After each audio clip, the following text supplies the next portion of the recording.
पप्पा त्याला ना खरं काय ते कळायला हवंय. तुम्ही आताच फोन करा. हे बघ बेटा, अशी घाई करून नाही चालणार आपल्याला. काय ना बेटा, रायासारख्या समजूतदार मुलाचा ना नक्की काहीतरी गैरसमज झालाय.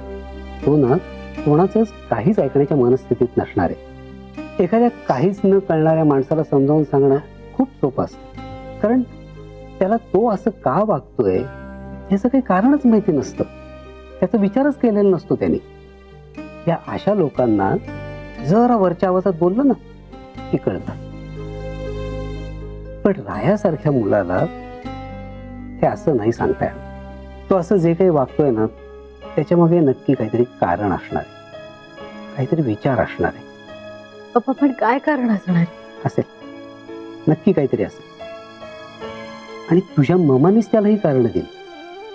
कारण मला असं वाटतं ना की रायाच्या मनात नक्की कोणीतरी असं भरवलेलं असणार आहे, नाहीतर तो असं वागणारच नाही. तर बघ, आजची रात्र जाऊ दे. घाईघाईमध्ये कुठलाही निर्णय घ्यायचा नसतो, नाहीतर आग आणखीन भडकते. मी उद्या बोलीन त्याच्याशी. पप्पा तुम्ही नक्की बोला ना उद्या. नक्की बोल. मी आता मम्मापाशी जाऊन बसते. जा.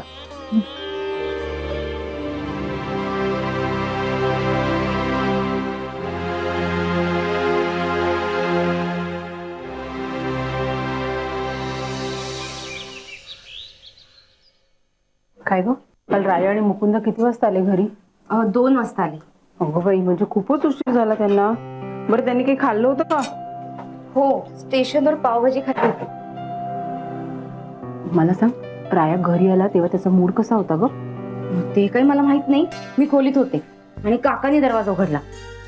अगं पण मुकुंद काहीतरी बोलला असेल ना तुला? तो म्हणाला राया खूप भडकला होता आणि उगाचच चिडला त्या शशिकांतवर. हो ना, त्यामुळे मुकुंदा पण खूप टेन्शन मध्ये होता. तो म्हणाला मी सगळं काम करायचो आणि यांनी येऊन मालकगिरी करायची. हा चिडून काही बोलला आणि ते कामगार काम सोडून निघून गेले तर काय करायचं? मुकुंद असं बोलला? जा बोलू जा त्याला. नाही म्हणजे अगदीच तसं नाही बोलला, पण त्याच्या चेहऱ्यावरच्या टेन्शनवर न कळत होतं ना मला त्याच्या मनात काय चाललंय ते. अच्छा, म्हणजे आता तुला मनातलं पण कळायला लागलंय. सांग बघू, माझ्या मनात काय चाललंय आता? कालचं मरण तर टळलं, पण आता आज काय होणार? राया आणि बाबा समोरासमोर येणार, मग काय होणार?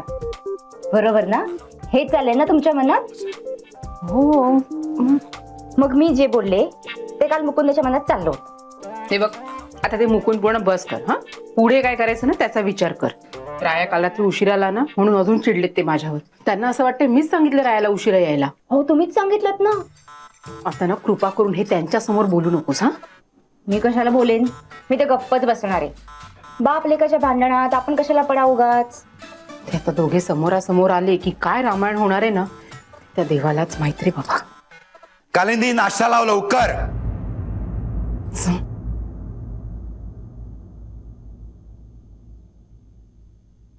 कालिंदी, आले आले. राया किती वाजता आला काल रात्री? 2 वाजता. का उशीर का झाला त्यांना? अहो, त्याला काम असेल ना तिकडे. काम असेल? ऋता, बाहेर ये. तुझा नवरा काल किती वाजता आला? अरे मी सांगतोय ना दादा, मीच दरवाजा उघडला. रात्रीचे 2 वाजले होते. मग तुला कळत नाही का? मी प्रश्न तुला विचारलेलाच नाहीये, त्यामुळे कुठल्याही उत्तराची अपेक्षा मला तुझ्याकडून नाहीच आहे. सांग, किती वाजता आला तुझा नवरा? खरंच 2 वाजता. का उशीर का झाला त्यांना? कुठे होते? कुठे ते? स्टेशनवर. स्टेशनवर? हो, म्हणजे पावभाजी खात होते स्टेशनवर. का आता आपल्या घरात अन्न शिजत नाही का? उशीर का झाला पण?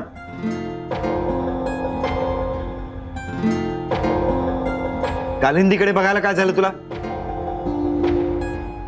प्रश्न मी विचारतोय ना, मग सांग ना. अहो, यावेळेला त्यांना त्यांच्या ऑर्डरची डिलिव्हरी लवकर करायची आहे ना, म्हणून उशिरापर्यंत काम करत असतील. मी प्रश्न ऋताला विचारलाय, त्यामुळे उत्तरही तीच देईल.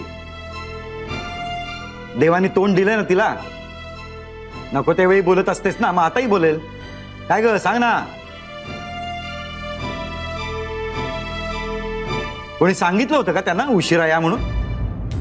घरी एक बाप नावाचा विलन बसलेला आहे, तो भडकलेला आहे, तेव्हा उशिराच या. चला आता प्रत्यक्ष यांनाच विचारूया, काल उशीर का झाला घरी यायला? ज्याला प्रश्न विचारतोय तो कालिंदीकडे बघतोय. म्हणजे या सगळ्या प्रश्नांची उत्तरं तुमच्याकडे आहेत का? मग सौ कालिंदी माधव चिटणवीस आहे का या प्रश्नाचं उत्तर?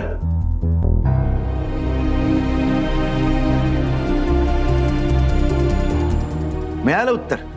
एका प्रेमळ मायाळू आईने आपल्या लाडक्या मुलाला सांगितलं, घरी बाप भडकलेला आहे तेव्हा उशिराच ये.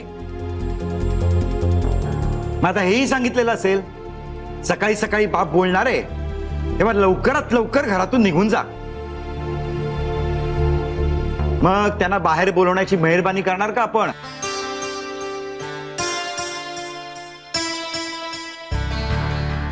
बसा, या.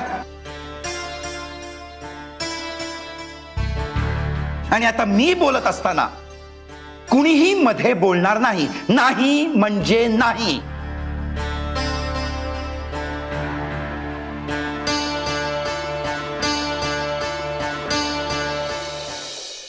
राया, हे खूप चिडलेत रे माझ्यावर. कशाला? त्यांना माहितीये मीच तुला काल रात्री उशिरा ये सांगितलं. हे बघ, आता ना तू बाहेर चल आणि ते जे काही बोलतील ना ते निमूटपणे ऐकून घे. हा, तू काल तिथे गेला नाहीस ना म्हणून झालंय हे सगळं. मी तुला एवढं सगळं सांगून पण तू काल का नाही गेलास तिथे? हे बघ बाळा, आतापर्यंत तू सगळं ऐकत आलायस ना माझं, आता एवढं पण ऐक रे बाबा. जाशील ना तिथे? हे बघ, तिथे जा, त्यांना भेट, त्यांची चौकशी कर आणि सगळ्यात महत्वाचं म्हणजे प्रांजलला भेट रे बाबा. एका दिवसात तिने काय अवस्था करून घेतली माहिती स्वतःची. आता तिला तुझ्या आधाराची, तुझ्या मदतीची गरज आहे रे. पण नेमका आताच तू का हे खूप डोक्यात घालून बसलायस? तुला काही बोलायचंच नाहीये का? ठीक आहे, ते बाहेर वाट बघतायत, ये बाहेर लवकर.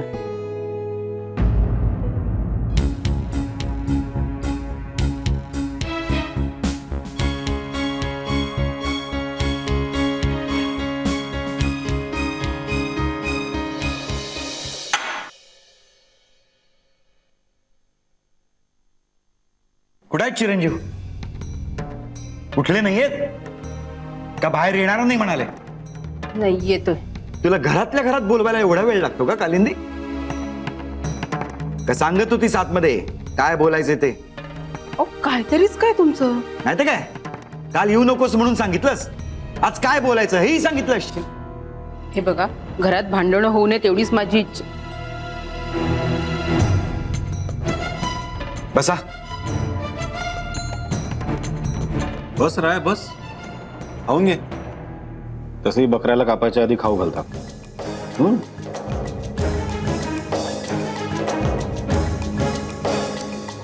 राया, तू प्रधानांकडे गेला होतास का?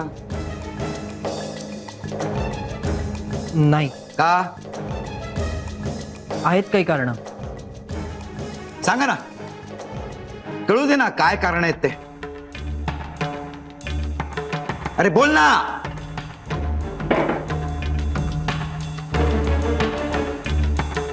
तुझ्या या वागण्यामुळे फक्त मलाच नाही तर अख्ख्या घराला प्रधानांसमोर जायची चोरी झालेली आहे. नशीब तुझं ते अजून तुला समजून घेतायत. दुसरे असते ना तर भांडले असते. काय तुमचा मुलगा आहे काय समजतो काय स्वतःला तो? राया, गेले ते दिवस आता जेव्हा लोक जावायला काय वाटेल, त्याचा अपमान तर होणार नाही ना, तो दुखावला तर जाणार नाही ना, म्हणून गप्प बसायचे. हे जर का असंच चालू राहिलं ना, ते म्हणतील ठेवा तुमचा मुलगा तुमच्याकडेच आणि द्या आमची मुलगी आम्हाला. चांगली मिळाले ना, ती बायको गमावून बसशील तू. दादा, त्यांनी सांगितलं ना त्याची काही कारण आहेत म्हणून. कुणीही मध्ये बोलायचं नाही हे मी सांगितलंय ना मंग्या. कारण आहेत? काय कारण आहेत रे? त्या आजारपणाचं नाटक करतायत हे कारण आहे. जाऊन बघितलंस का की त्या खरंच आजारी आहेत का नाटक करतायत? का कुणी कान भरले तुझे? अरे बोल ना, कुणी कान भरले का तुझे? नाही तसं असेल ना तू त्या माणसाला नेऊन दाखवतो सत्य काय ते. मग तो तुझ्या विश्वासातला माणूस सांगेल तुला की ते खरंच आजारी आहेत म्हणून. स्वतःचे आई बाप आजी सांगतायत त्यावर विश्वास नाही. काय तर म्हणे त्या नाटक करतायत.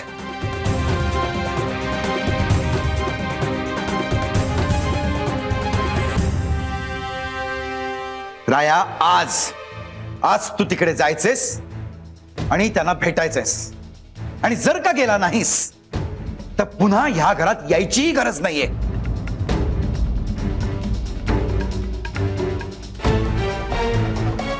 म्हणजे हा प्लॅन आहे वीणाताईंचा. हे याला घराबाहेर काढणार आणि त्या घरात घेणार.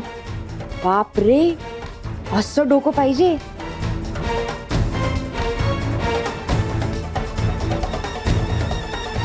दादा तुझी हरकत नसेल तर मी जरा रायाशी बोलू. बोल ना, काही हरकत नाहीये माझी. पण आज ह्यानी तिकडे जायलाच हवं.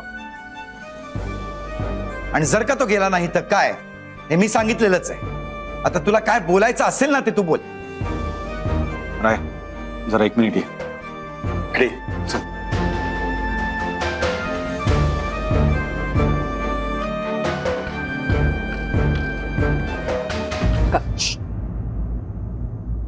अरे हे बघ राया, दादा वहिनी आई तिघही जर सांगतायत तर त्या खरंच आजारी असू शकतात ना. आणि प्रांजल तुझ्याशीच काय जगात कोणाशीही खोटं बोलणार नाही. तिचे वडीलही त्यातले नाही. पण अरे काका, तूच तर म्हणाला होतास ना. हो मी म्हणालो, पण त्या रात्री आपण जो विचार केला तो चुकीचाही असू शकतो ना.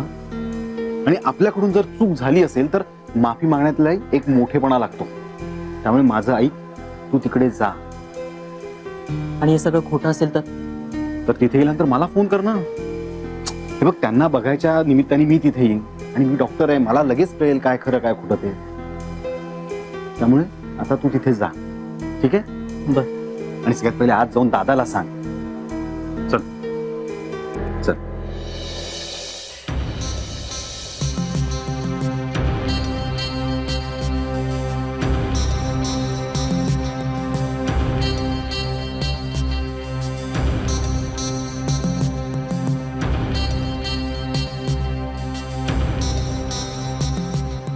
मी जाईन तिकडे. आज हो आजच. पण जर त्यांनी राहायची जबरदस्ती केली तर? ते तशी जबरदस्ती करणार नाहीत. आणि त्यांनी तशी केली तरी तू तिकडे राहावंस अशी आमची कुणाची इच्छा नाहीये. पण तू तिकडे जायला हवंस एवढंच आम्हाला वाटतं. ठीक आहे, वर्कशॉपवरून येताना मी जाईन.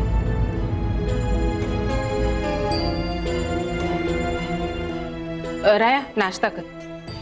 नाही नको, आधीच उशीर झालाय. वर्कशॉपवरच काहीतरी मागवेन. तिच्या 4 पैसे खुळखुळायला काय लागले? बाहेर खायची सवयच लागली याला.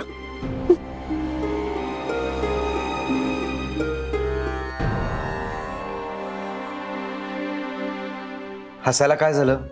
विनोद केला का मी काही? सांग ना त्यांना. काय रे, काही नाही. कुठे काय? नाही हसली का? काय झालंय? आज वर्कशॉप बंद आहे. का? तो शशिकांत आहे ना, त्याच्या चुलत बहिणीचं लग्न आहे आज. याला तिकडे जायला लागू नये म्हणून हा खोटं बोलला. वर्कशॉपवर जातोय म्हणून. नाही, मला यातलं काहीच माहित नाही हो. अरे काय चाललंय काय सगळं? हा सरळ सरळ खोटं बोलतोय. अरे दादा, अरे क्लायंट मीटिंग असेल ना त्याची. म्हणजे तू नाही का जेव्हा हेडक्वार्टरला जातो तेव्हा घरी काय सांगतो ऑफिसला जातोय, तसंच त्यांनी वर्कशॉपच्या कामाला गेला म्हणून वर्कशॉपला जातो असं सांगितलं असेल, एवढंच. म्हणजे तू ना डॉक्टर व्हायच्याऐवजी वकील व्हायला हवंतस. अहो चिडू नकात ना. आता तो म्हणालाय ना मी आज जातो म्हणून, म्हणजे जाईल तो, नक्की जाईल. त्याच्या मनात काय चाललंय हे मला कळायलाच हवं. मुकुंद त्याला फोन लाव. त्याला फोन लाव. हो हो.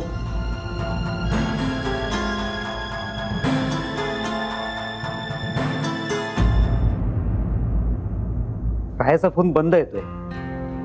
मी पटकन घरी जाऊन येऊ का? हो, म्हणजे मला त्याच्याशी बोलता येईल. हो, जा जा जा. आपण एक काम करूयात का, आपण आधी तो कुठे आहे फोन करून विचारूया. मी माधवरावांना फोन करतो.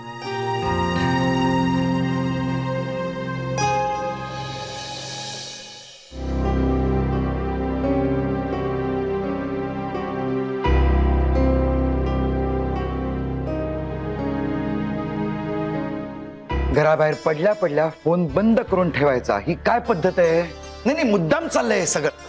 अरे दादा, चुकून बंद झाला असेल फोन किंवा बॅटरी डाऊन झाली असेल मोबाईलची. आजच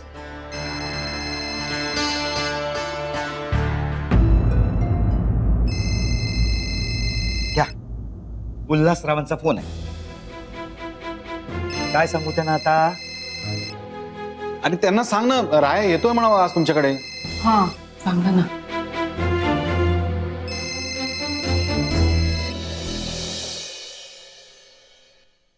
नमस्कार उल्हासराव, कशा आहेत वीणा ते आता? हो, बरी आहे आता. BP नॉर्मलला आलंय. वा वा, हे बरं झालं, चांगली बातमी दिलीत तुम्ही.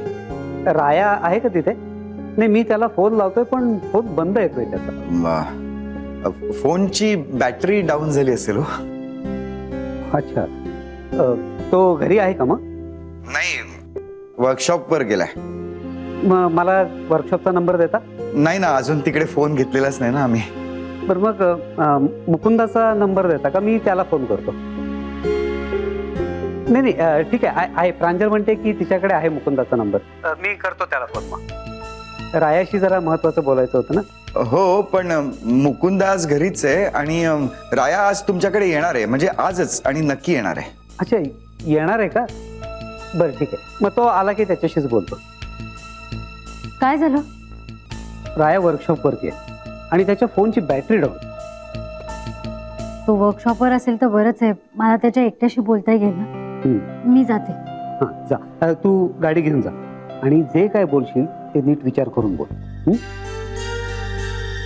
मी काय बोलायचंय हे मी ठरवलंय. पप्पा, येते मी.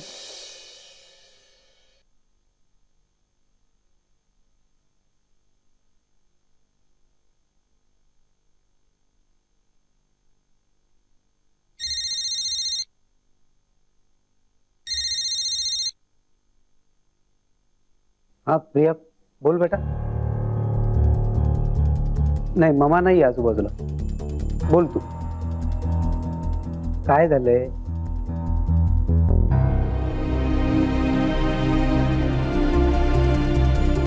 काय चाललंय काय त्याचं? हे असं कसं चालेल? किती किती पैसे हवे? किती?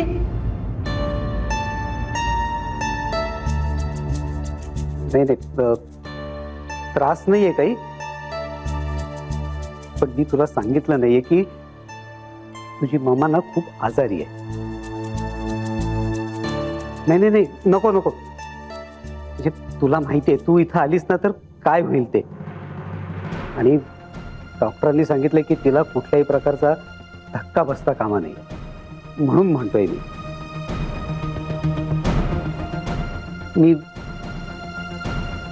हे बघ प्रिया, अगं दर महिन्याला 5-5 आणि 6-6 लाख. ठीक आहे ठीक आहे, बघतो मी, करतो मी काहीतरी पैशाची व्यवस्था. हो, नाही तू काळजी घे. तर ठेवू मी आता फोन. बाय बेटा, लव यू.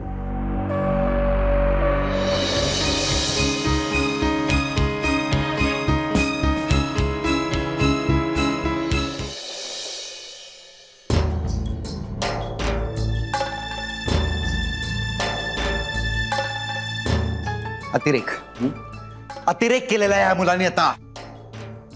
दादा, तू चिडू नकोस ना रे. तो जातो म्हणालाय ना, जाईल ना तो.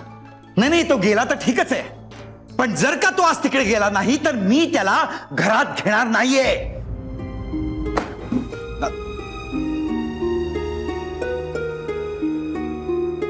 मुकुंदा, अरे जा बाळा, शोध त्याला, कुठे गेलाय कोणाच ठाऊ.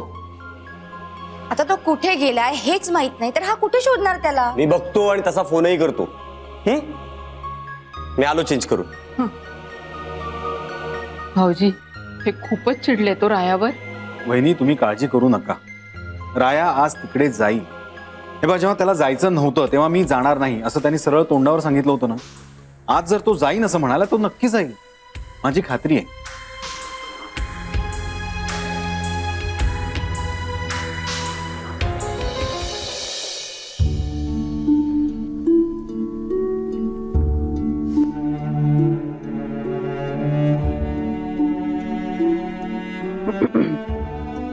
अहो कसल्या एवढ्या टेन्शन मध्ये आहात? नाही, काही नाही.